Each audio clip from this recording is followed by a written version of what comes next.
परवीन अकबर साहिबा मेरे साथ मौजूद हैं, सूफिया खुरम जो कि राइटर हैं, राबिया फारूकी साइकोलॉजिस्ट हैं, सना कमाल मोटिवेशनल स्पीकर हैं और लाहौर से मैं ज्वाइन करेंगी डॉक्टर नबीहा अली खान। हम उनसे बात भी करेंगे। अस्सलाम वालेकुम जी। परवीन आपा कैसी हैं? आप ठीक ठाक हैं? आप सब ठीक ठाक हैं? आज मैं जो टॉपिक है जनरेशनल ट्रॉमा, लोगों को वैसे यूजुअली लगता है कि जनरेशनल ट्रॉमा शायद वैसे तो हर चीज़ अब्बा से ट्रांसफ़र होती है नाम भी सब कुछ, लेकिन जनरेशन ट्रॉमा की जब बात करते हैं, कोई भी नेगेटिव चीज़ बात करें तो हम कहते हैं कि ये माँ के थ्रू जो है ये जा रहा है, क्योंकि माँ ने बच्चे को कैरी किया। और फिर साइंस भी कहती है कि अगर प्रेगनेंसी के दौरान माँ किसी ट्रॉमा से गुजरी हो या उसने बहुत बुरा टाइम देखा तो कहीं ना कहीं वो बच्चे पे असरअंदाज करता ही करता है। तो मैं सबसे पहले, क्योंकि ये टर्म ऐसी, मैं आपसे शुरू करूँगी, ये जनरेशनल ट्रॉमा क्या चीज़ है? अच्छा मदीहा, आपने अपने इंट्रो में बहुत अच्छा इसका जो है पहले इंट्रोडक्शन दे दिया है। जनरेशनल ट्रॉमा यही है आसान अल्फाज में, एक ऐसा सानेहा जो कि हो सकता है, फ़र्ज़ करें मेरी वालदा के साथ बचपन में कुछ हुआ है या फिर उनकी भी वालदा के साथ हुआ है, डायरेक्टली उनके साथ भी नहीं, उनकी वालदा ने या उनके पेरेंट्स ने, चले हम सिर्फ वालदा को नहीं कहते, उस पर वो फीलिंग्स ट्रांसफ़र की, ठीक है, वो उन फीलिंग्स के साथ बड़ी हुई। अब मेरा जब कोई ताल्लुक उनकी हिस्ट्री से नहीं है, मैंने डायरेक्टली वो एक्सपीरियंसेस फेस नहीं किए, लेकिन वो फीलिंग्स मुझ में भी ट्रांसफ़र हो गई हैं, तो ये जनरेशनल ट्रॉमा है। हो सकता है कि आपने ज़ाती तौर पर ख़ुद कोई चीज़ एक्सपीरियंस नहीं की, कोई ट्रॉमेटिक इवेंट एक्सपीरियंस नहीं किया, but through parents, through family वो चीज़ें आप में ट्रांसफ़र हो रही हैं। और अब आप भी पोटेंशियल रखते हैं कि वही चीज़ें आप भी आगे अपनी अगली जनरेशन में ट्रांसफ़र कर सकते हैं। मैं अपनी टीम के साथ भी अक्सर बैठ के डिस्कस करती हूँ कि अब तो आपको साइंस ये बता रही है कि जब एक बच्ची पैदा होती है तो अपने साथ अपनी जो ग्रैंड डॉटर मुमकिन होगी वो उसकी भी ओवरीज लेके पैदा होती है।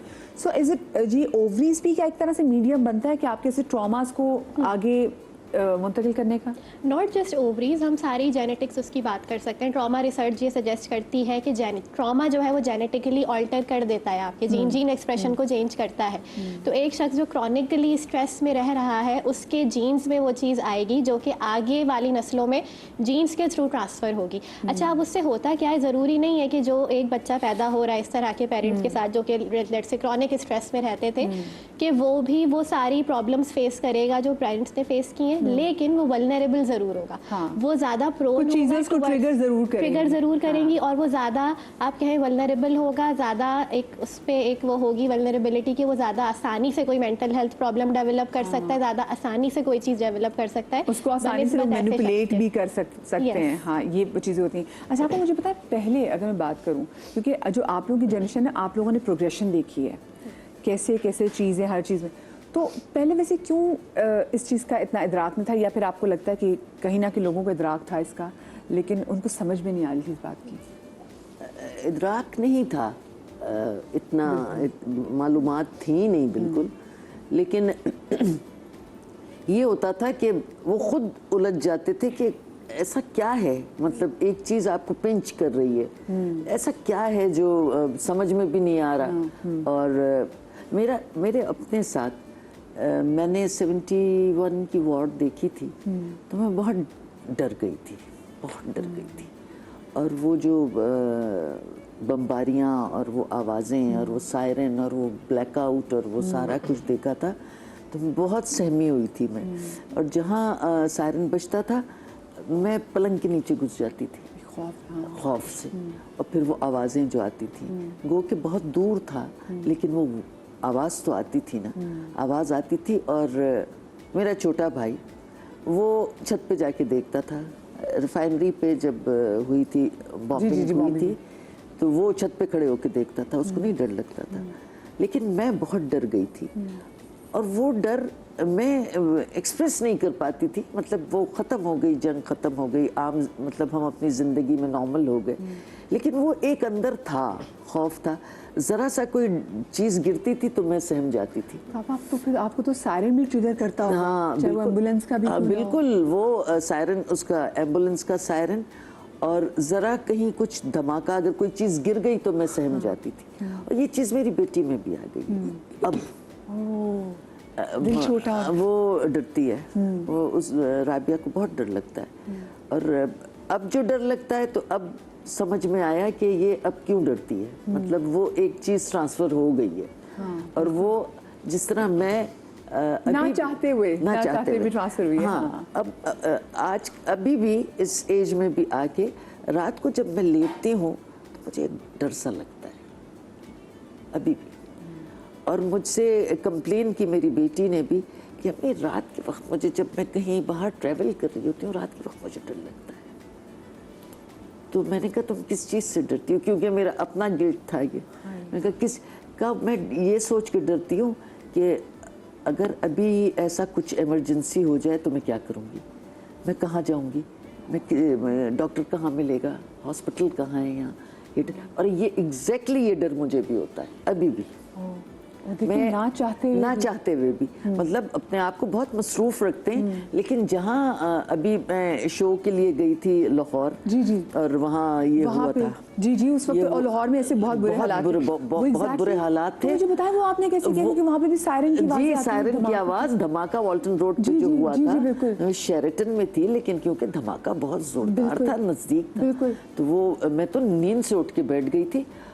और आप यकीन करें फ्लाइट्स बंद हो गई थी और वो सारी चीज़ें मुझे, और उसमें आप अकेली थी घर से दूर, और वो सारी चीज़ें एक फिल्म की तरह मेरे जहन में, मैं कहाँ चली गई, 71 में चली गई। और मैं सोच रही थी कि मैं अब घर कैसे जाऊंगी।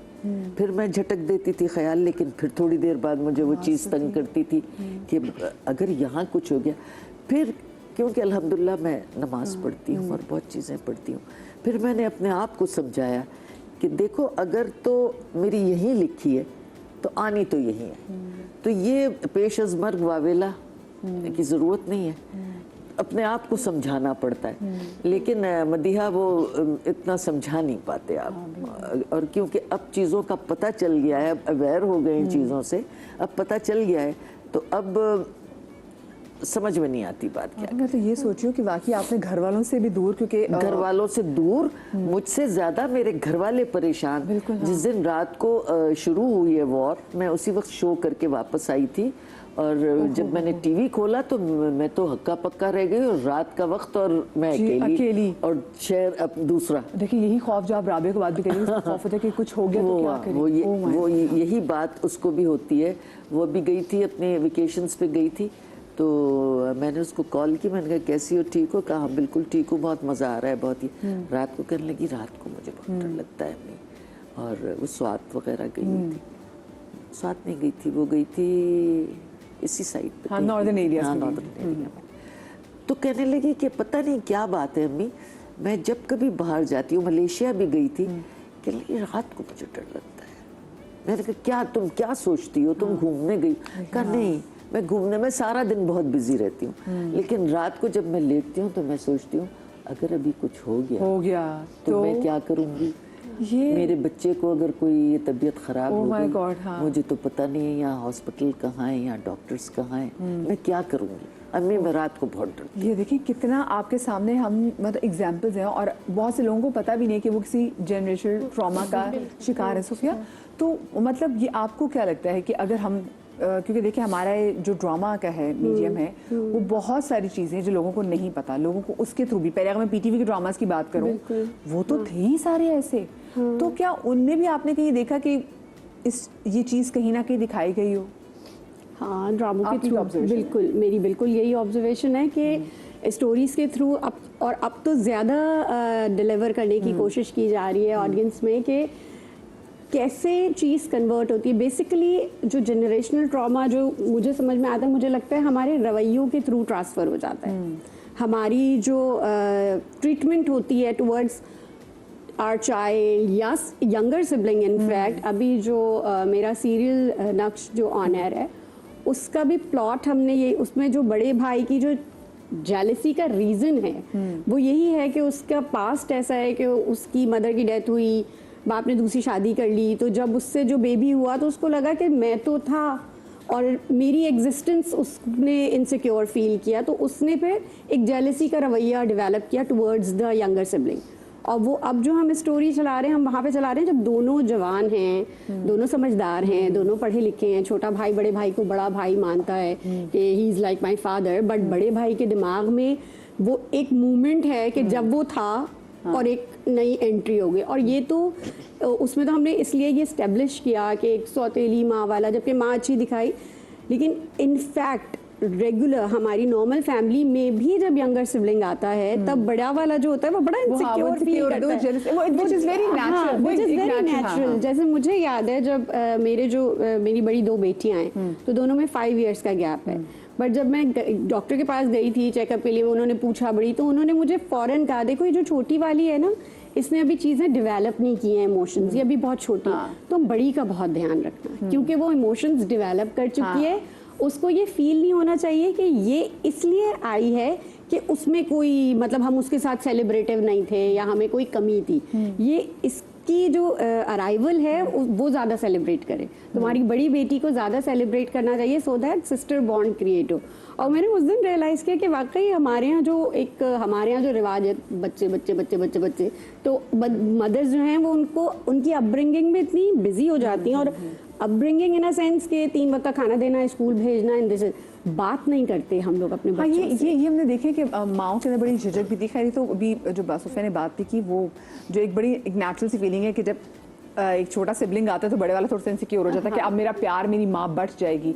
लेकिन जब हम स्पेशली अगर बात करें जनरेशन ट्रॉमा की, और ये पर्सपेक्टिव है कि ख़वातीन से ही ट्रांसफ़र होता है, क्या ऐसा होता है कि वालिद के साइड का भी कोई ऐसा ट्रॉमा आप आगे मुंतकिल करते हैं? अच्छा, वालिद की साइड का आप इस तरह मुंतकिल कर सकते हैं जैसे अभी उन्होंने बात करी बिहेवियर से, ठीक है, क्योंकि किसी ना किसी स्टेज पे वालिद भी कहीं हो सकता है विक्टिम रहे हों इस चीज़ के, लेकिन अब जब स्टेप आता है, उनका एक रोल आता है स्टेप इन करने के लिए, तो वहाँ पर एक चॉइस मैं पर्सनली बिलीव करती हूँ, in my experience I have seen that हर कुछ अरसे में, कुछ सालों में आप हर ख़ानदान में, हर फैमिली में, हर जनरेशन में एक ट्रॉमा ब्रेकर देखते हैं, एक व्हील ब्रेकर देखते हैं, ठीक है, and that's sort of a choice, ठीक है, या तो आप सकम कर लें उन्हीं चीज़ों को, ठीक है, आप या फिर आप थोड़ा सा, और जो ट्रॉमा ब्रेकर्स होते हैं ना, उनकी बहुत बड़ी निशानी होती है, वो black sheep of the family होते हैं, थोड़े ऑड लगते हैं, थोड़ा सा आउटस्पोकन, और उनकी सबसे ज़्यादा बेइज्जती होती है, उनको बागी कहा जाता है, बागी कहा जाता है, रिबेलियस उनको बोला जाता है, आउटस्पोकन है, मुंह फट है, खुद गर्ज है, बेसिकली वो ये कर रहे होते हैं, वो अपने, अब अगर फादर की साइड की हम बात करें, मदर की साइड की, दोनों केसेस में ये जो ट्रॉमा ब्रेकर्स होते हैं या व्हील ब्रेकर्स होते हैं, वो अपनी एक सराउंडिंग देख के सबसे पहले तो अपनी बाउंड्री बनाते हैं ताकि उनका मेंटल पीस वो बरकरार है। अच्छा, जरा हम ट्रॉमा ब्रेकर्स के वाले से मजीद बात भी करेंगे। लाहौर से में डॉक्टर नबीहा अली खान भी ज्वाइन करें। अस्सलाम वालेकुम नबीहा। जी वालेकुम अस्सलाम, कैसी हैं आप? सही, ठीक है। बस अभी मैं एक छोटी सी ब्रेक की तरफ भी जा रही हूँ। जब ब्रेक से वापस आते हैं तो गुफ्तगू के सिलसिले को आगे बढ़ाएंगे, आप लोग कहीं मत जाइएगा।